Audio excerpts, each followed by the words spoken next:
Dok, saya ini kan minum obat hipertensi. Tensi saya terkendali. Kalau diganti merek lain, tensi saya itu tidak terkendali, dok. Itu gimana ya, dok? Itu kejadian yang sering sekali terjadi di praktek ya. Jadi memang diganti gitu obatnya. Entah itu dia ganti sendiri karena obatnya nggak ada atau kosong di apotek atau diganti oleh dokter. Nah, gimana nih kalau dia pakai satu obat tensinya udah terkendali, istilahnya udah cocok gitu ya. Terus kalau diganti terus nggak cocok atau nggak terkendali, apa yang harus dilakukan?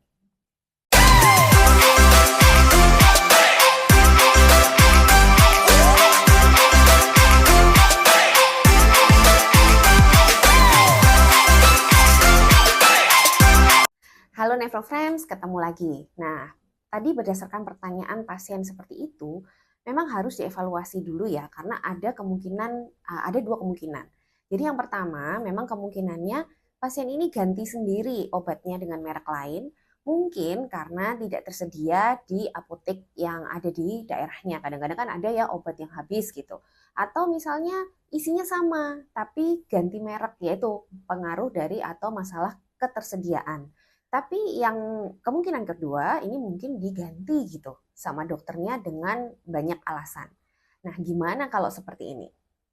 Kalau ini masalah ketersediaan, sebenarnya ini bisa dikomunikasikan ya. Jadi kalau kontrol berikutnya ternyata tensinya nggak terkendali atau Nevofresh di rumah ngukur tensi setelah ganti obat karena tidak tersedia tadi, terus nggak terkendali, ini sebenarnya dikomunikasikan aja ke dokter. Berarti memang bisa jadi tidak cocok dalam tanda kutip ya, tidak cocok ini bisa jadi karena mulai lagi penyesuaian dari awal, jadi obatnya harus disesuaikan dosisnya, atau memang mekanisme kerja dari obat hipertensi yang sekarang dikonsumsi itu tidak cocok dengan kondisi badan si pasien. Jadi obat hipertensi itu jenisnya banyak banget ya, tergantung mekanisme kerjanya. Mulai dari yang namanya obat-obatan diuretik ya, obat-obatan yang mengeluarkan kelebihan cairan ya. Ini obat-obatan diuretik ini tujuannya mengurangi tensi dengan cara mengurangi volume cairan di dalam tubuh. Lalu yang kedua ada yang golongan melebarkan pembuluh darah. Nah, ini ada yang melebarkan secara langsung atau vasodilator langsung, ada yang bekerja lewat penghambatan suatu kanal kalsium atau kita sebutnya kalsium channel blocker. Itu juga akhirnya terjadi vasodilatasi dari pembuluh darah yang menyebabkan tensi jadi turun.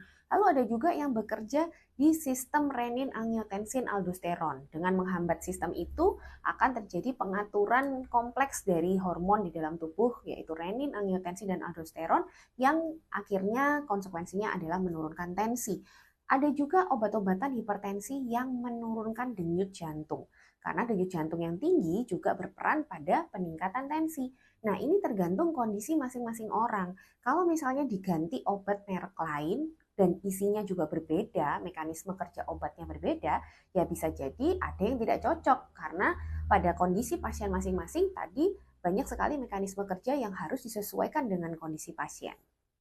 Sedangkan kalau ini diganti merek lain oleh dokter, ini pasti ada alasannya. Kembali lagi pasti melihat pengendalian tensinya. Apakah memang pengendalian tensinya sudah mencapai target? Kalau sudah mencapai target, mungkin akan diganti atau diturunkan dosisnya oleh dokter atau malah diganti obat lain yang mekanisme kerjanya mungkin lebih sesuai penilaian si dokter gitu ya.